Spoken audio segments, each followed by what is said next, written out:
अस्सलामुअलैकुम वरहमतुल्लाहि वबरकातुहू। सामीन, हमारी ख़बर का उन्वान है, अब रियासत महाराष्ट्र भी अनलॉक होनी शुरू हो गई है।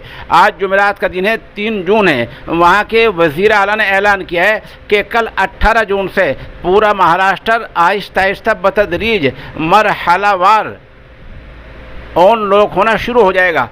पहले मरहले में यानी कल 4 जून जुमे के दिन से ये 18 ज़िले हैं जो अनलॉक होने शुरू हो जाएंगे, जिनमें बाज़ार खुल जाएंगे, सरकारी दफातर खुल जाएंगे, बसें चलने शुरू हो जाएंगी, सारा काम शुरू हो जाएगा। वो 18 ज़िलों के नाम सुन लें: भंडारा, नासिक, धुले, ठाणे, परभनी, जलगांव और नांदेड़ समेत 18 ज़िलों में कल जुमे के दिन से 4 जून से बाज़ार खुल जाएंगे, ये ज़िले अनलॉक हो जाएंगे।